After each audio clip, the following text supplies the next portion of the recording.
Hello friends, welcome back to my YouTube channel why not Asma. ఎలా ఉన్నారు? బాగున్నారు కదా? నేను కూడా బాగున్నాను. మార్నింగ్ దోశల కోసం అయితే పిండి అయితే రాత్రి ఇలా ప్రిపేర్ చేసి పెట్టానండి. ఎందుకో తెలియదు కానీ పిండి అయితే మంచిగా పైకి పొంగిందన్నమాట. దోశ ఎలా ఉంది అని మాత్రం అడగొద్దు. ఇప్పుడు నేను దోశలు అయితే ఇండక్షన్ స్టవ్ మీద వేస్తున్నా కాబట్టి ఎక్కువ టేస్టీగా రావట్లేదు. అది మధ్యలోనే కాలుతుంది.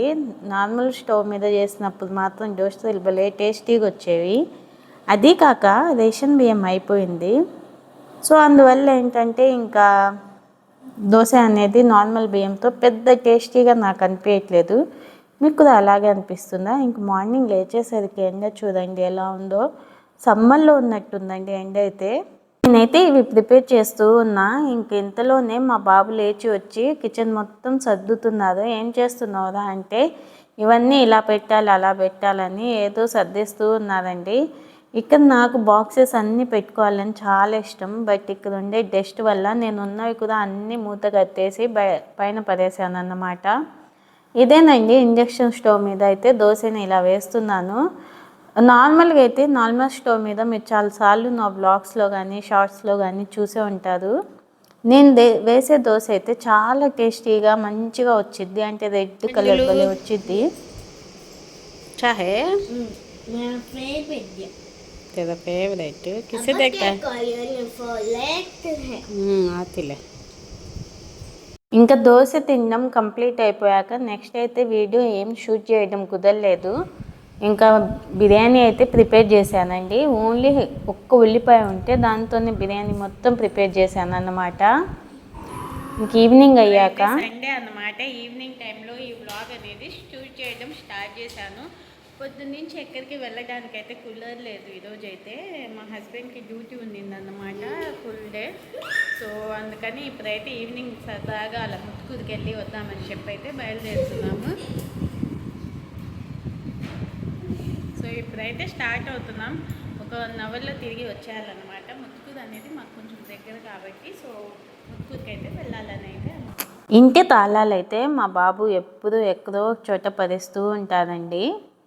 ఇంకా నేనైతే వాడిని అడుగుతూ ఉంటే ఇలా పరిగెత్తి ఏదో వెతికినట్టు యాక్షన్ అయితే చేసేస్తున్నారనమాట.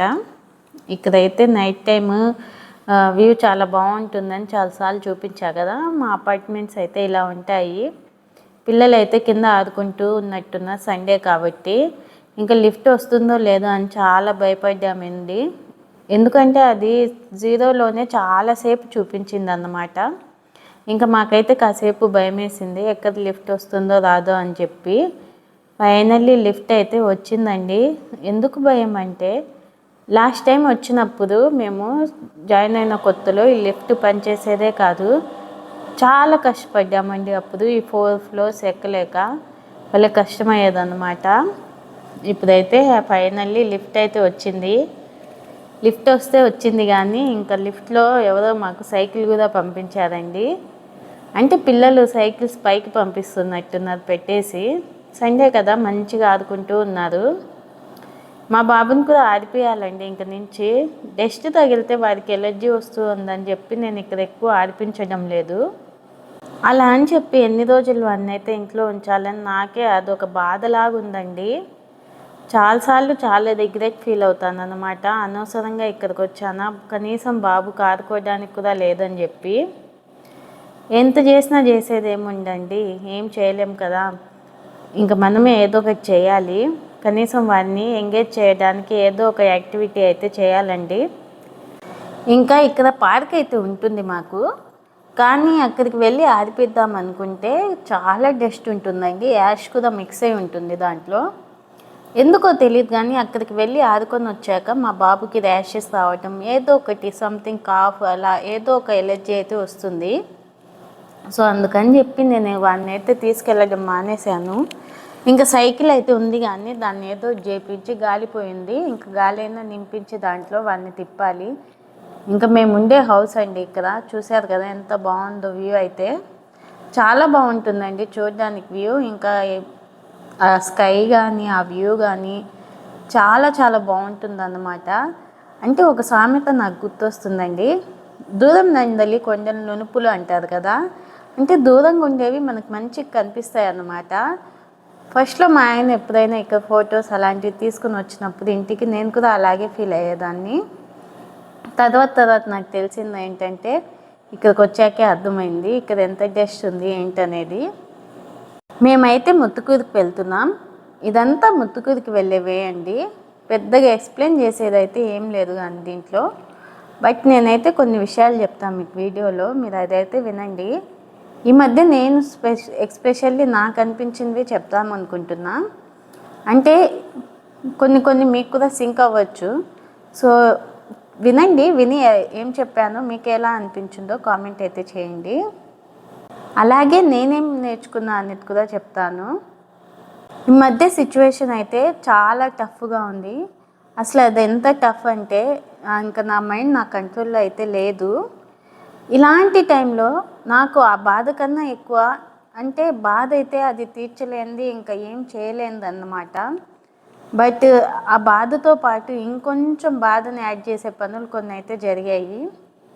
అవైతే మీకు చెప్దాం అనుకుంటున్నా. సో అలా జరిగినప్పుడు నేను ఎలా బయటపడదామని చెప్పి ఆలోచిస్తున్నాను, అది కూడా మీతో చెప్తాను. యాక్చువల్లీ చాలామంది అండి కష్టాల్లో ఉన్నప్పుడే పక్కనోళ్ళు ఎలాంటి వాళ్ళు అనేది తెలుస్తుంది అని పెద్దవాళ్ళు ఎప్పటి నుంచో చెప్తూనే ఉంటారు కదా. అదైతే 100% నిజము. మన వాళ్ళు ఎవరు అనేది మనం కష్టంలో ఉన్నప్పుడే ఖచ్చితంగా తెలుస్తుంది. ఈ రోజుల్లో జనాలు ఎలా ఉన్నారంటే ఆపోజిట్ పర్సన్కి కష్టం వచ్చిందని తెలిసినా ఫోన్లు చేసి అడిగినా కనీసము ఆ కష్టం మనకి ఎలా అంటుకుంటుందో ఏమో అని ఆలోచిస్తున్నట్టు ఉన్నారేమో అని నాకు అనిపించింది పర్సనల్లీ.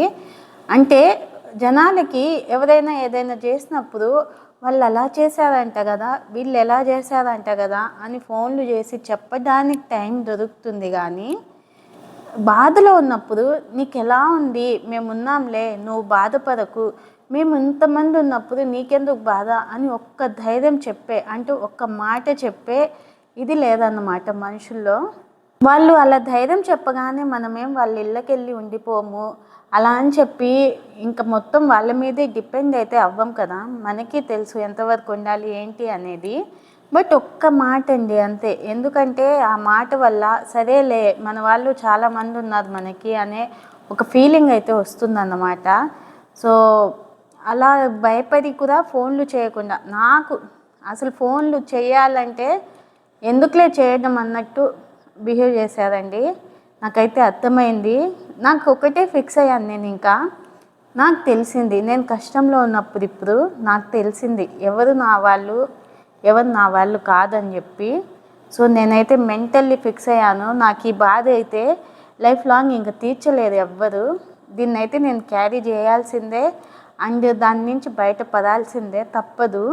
ఎందుకంటే ఇంకా నేను మా బాబు కోసమైనా నేను స్ట్రాంగ్ అవ్వాలన్నమాట.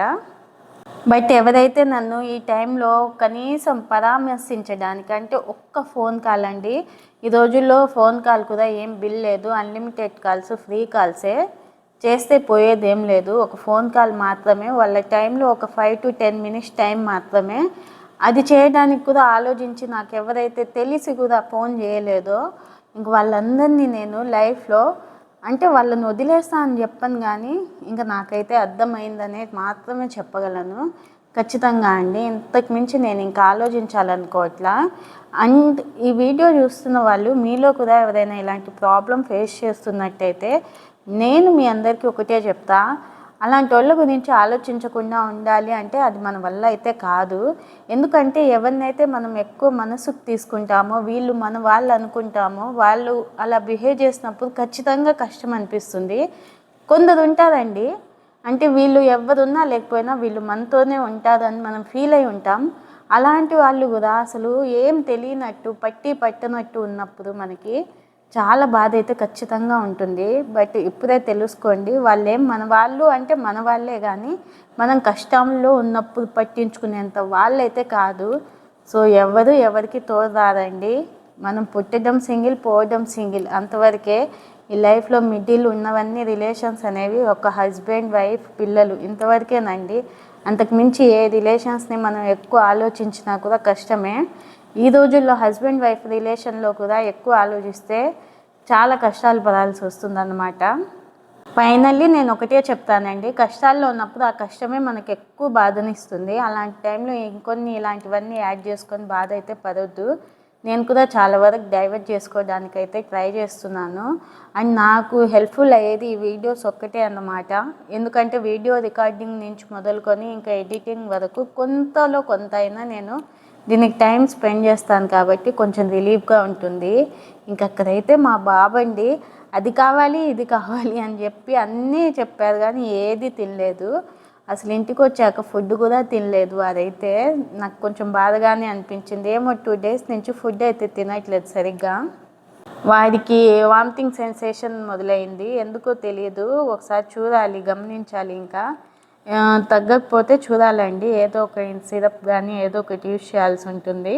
ఇంకా అవేం తినలేదుగా అని చెప్పి ఇక జ్యూస్ అయినా తాగిద్దామని కూర్చోబెట్టా. వారైతే ఎందుకో తెలియదు కానీ కివి జ్యూస్ కావాలని అయితే చెప్పారు.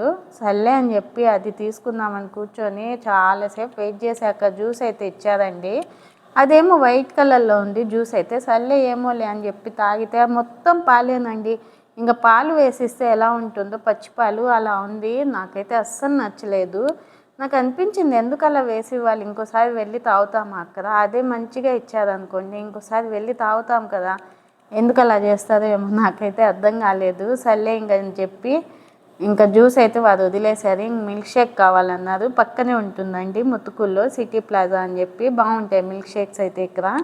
సో సరే అని చెప్పి అక్కడికి వెళ్ళి అయితే చాక్లెట్ ఒకటి, డ్రై ఫ్రూట్ ఒకటి తీసుకున్నాము. వారు తాగారు కానీ ఇంకా అది తాగడం వల్లనే ఏమో కానీ ఫుడ్ అయితే తినలేదు. ఇంకా ఇక్కడ డిఫరెంట్ టైప్స్ ఆఫ్ చాక్లెట్స్ ఉన్నాయి చూడండి. మా వారికి డ్యాన్స్ కూడా ఆగట్లేదు. వాటిని చూసే కొద్దీ ఏదో ఒకటి కొనిచ్చిద్దేమో అని చాలా తిరిగారండి. ఇంకా నేనున్నా కదా, వాళ్ళ డాడీ ఒక్కళ్ళే ఉండుంటే సతాయించేవారేమో. ఇంకా నేను ఉండేసరికి సైలెంట్ అయిపోయారనమాట. ఫైనల్లీ వాడి చాక్లెట్ మిల్క్ షేక్ అయితే వచ్చింది. ఇంకా అదైతే తాగేసి మంచిగా ఇంటికైతే వచ్చేసాము. పేరుకు మాత్రమే వాడు తీసుకుంటారు కానీ నువ్వు సగం నేను సగం అమ్మకు కొంచెం అని చెప్పి మొత్తం మేమే తాగేస్తామండి. ఏం చేస్తాం, అలాగే చేస్తాం అన్నమాట. సో వాడు కూడా ఇచ్చేస్తారులేండి. ఫైనల్లీ ఇంటికైతే వచ్చేసాము. అండ్ ఈ బ్లాగ్ కూడా ఇంకతో కంప్లీట్ చేద్దాం అనుకుంటున్నా. ఇన్ఫర్మేషన్ ఏదైనా కొద్దిగా చెప్పానేమో అనిపిస్తుంది. చెప్తానండి, ఒకరోజు క్లియర్గా చెప్తా అసలు ఏం జరిగింది ఏంటనేది. బట్ అప్పటి వరకు అయితే నేను ఏది చెప్పలేను, సో అందుకే చెప్పలేదు. బట్ మీకైతే చెప్పాలి ఈ ఫీలింగ్ అని చెప్పి చెప్పాను, అంతవరకే. మీకు ఎలా అనిపించిందో కామెంట్ చేయండి. వీడియో నచ్చితే లైక్ చేయండి. కొత్త వాళ్ళు అయితే వీడియోస్ నచ్చితే సబ్స్క్రైబ్ చేసుకోండి. Thanks for watching. మా హస్బెండ్ వాళ్ళ ఆఫీస్ దగ్గర కొంగలు అయితే ఇలా తిరిగాయంటండి. అవి ఎందుకలా రౌండ్ తిరుగుతున్నాయో నాకు అర్థం కాలేదు. ఏదైనా రీజన్ ఉంటుందా అలా తిరగడానికి, లేదంటే మామూలుగానే అవి అలా తిరుగుతూ ఉంటాయా? మీలో ఎవరికైనా తెలిస్తే కామెంట్ అయితే చేయండి. లాస్ట్లో మర్చిపోయాను, వీడియో అయితే యాడ్ చేశాను అందుకే.